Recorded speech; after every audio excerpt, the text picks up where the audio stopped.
1 August उजाडतात सोयाबीनच्या बाजारभावामध्ये मोठा फेरबदल. तर सोयाबीनचे बाजारभाव पुन्हा पार करू शकतात 8,000 रुपयांचा टप्पा. राज्यातील शेतकऱ्यांमध्ये पुन्हा एकदा मोठं आनंदाचं वातावरण. तर गेल्या काही दिवसांमध्ये सोयाबीनच्या आवकेत अचानक घट त्या ठिकाणी झालेली आहे. तर दुसरीकडे या हंगामासाठी सरकारनं सोयाबीनला तब्बल 5,708 रुपयांचा हमीभाव दिला आहे आणि यामुळे सोयाबीनच्या दराला चांगलाच आधार मिळाला आहे.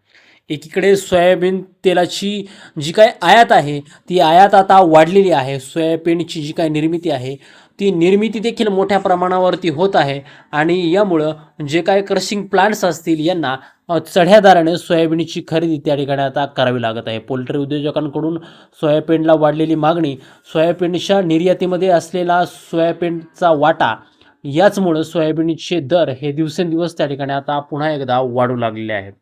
याशिवाय नव्या हंगामाची जी सुरुवात आहे ती साधारणतः ऑक्टोबर महिन्यापासून होणार आणि या 2 महिन्यामध्ये ऑगस्ट आणि सप्टेंबरमध्ये त्या ठिकाणी सोयाबीनचा तुटवडा राज्यामध्ये त्या ठिकाणी निर्माण होऊ शकतो आणि याचमुळं 1 ऑगस्टपासून सोयाबीनचे दर पुन्हा एकदा पालटतील अशी शक्यता त्या ठिकाणी आता निर्माण झाली. नेमकं या संदर्भात महत्त्वाचा अपडेट व्हिडिओच्या माध्यमातून जाणून घेणार आहोत. त्यामुळे व्हिडिओ अगदी शेवटपर्यंत काळजीपूर्वक पहा. चॅनलवरती नवीन असाल चॅनल सबस्क्राईब देखील करा. बंधूंनो, सर्वात प्रथम आपण जर का सोयाबीनचे दर जर पाहिले तर मागणी आणि पुरवठा यांचं गणित असेल.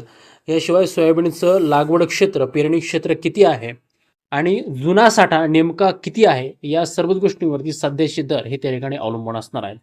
ऑगस्ट महिन्यात नव्या हंगामातील जे काही सोयाबीन आहे ते बाजारात कधीच येत नाही, त्याला वेळ लागत असतो. सध्या बहुतांश शेतकऱ्यांकडे जुना साठा संपत आला आहे आणि बाजारात आवक कमी असल्यामुळं प्रक्रिया उद्योजकांना कच्च्या मालासाठी जास्त दर त्या ठिकाणी मोजावे लागत आहे. यावर्षी अनेक भागात बियाण्यांच्या उगवणीवरती परिणाम झाला आणि दुबार पेरणीची वेळ शेतकऱ्यांवरती आली आणि त्यामुळं नवं पीक बाजारात येण्यास काही उशीर त्या ठिकाणी होणार आहे, ज्यामुळे पुरवठ्यावरती मोठ्या प्रमाणात ताण येईल. पोल्ट्री उद्योगांकडून सोयाबीनला सातत्यपूर्ण मागणी आहे. प्रक्रिया प्लांट्सनी खरेदी भाव वाढवल्यामुळे बाजारामधील जे काही सोयाबीन आहे त्याला चांगले दर त्या ठिकाणी मिळत आहे. दुसरीकडे आंतरराष्ट्रीय बाजार आणि शासकीय धोरण जर का आपण पाहिलं तर यंदा सरकारनं 5,708 रुपये प्रति क्विंटलचा एक भक्कम हमी भाव त्या ठिकाणी आता सोयाबीनला दिला आहे आणि म्हणूनच सोयाबीनचे दर हे त्या ठिकाणी आता स्थिर राहतील. दुसरीकडं इम्पोर्ट जी काही ड्युटी आहे, केंद्र सरकारनं खाद्यतेलाच्या आयातीवरती नियंत्रण ठेवलं आहे आणि यामुळे देशांतर्गत सोयाबीनच्या मागणीसाठी अत्यंत महत्त्वाचं वातावरण या ठिकाणी ठरणार. अमेरिकेचा कृषी विभाग, USDA आणि ब्राझीलच्या उत्पादनाचे जागतिक जे काय आकडे आहेत ते बाजारावरती परिणाम करताना सध्याला दिसत आहे. जागतिक स्तरावरती खाद्यतेलाचे दर स्थिर जर का राहिले तर भारतीय बाजारातही त्या ठिकाणी सकारात्मक वातावरण त्या ठिकाणी निर्माण जाईल. नवीन जो काय हंगाम आहे तो सप्टेंबर-ऑक्टोबरपर्यंत त्या ठिकाणी सुरू होईल. बाजारात पुरवठ्याची जी काही टंचाई ती आता राहण्याची शक्यता आहे. त्यामुळे ऑगस्ट महिन्यात सोयाबीनच्या दरात मोठ्या घसरणीची शक्यता खूप कमी आहे. या उलट चांगल्या गुणवत्तेच्या मालाला मजबूत मागणी त्या ठिकाणी राहील. त्यामुळे शेतकरी मित्रांनो, तुमच्याकडे जुना साठा शिल्लक जर असेल तर घाईघाईने सर्व माल एकाच वेळी न विकता टप्प्याटप्प्यानं बाजारात जर का आणला तर तुम्हाला चांगला दर हा त्या ठिकाणी मिळू शकतो.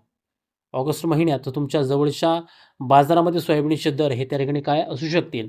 याशिवाय जे काही आत्ता सध्याला तुमच्या बाजारामध्ये सोयाबीनला काय दर मिळत आहे हे कमेंट करून नक्की सांगा. व्हिडिओ जर आवडला असेल तर आपल्या मित्रांसोबत शेअर करा आणि आपल्या व्हिडिओला एक लाईक करायला अजिबात विसरू नका.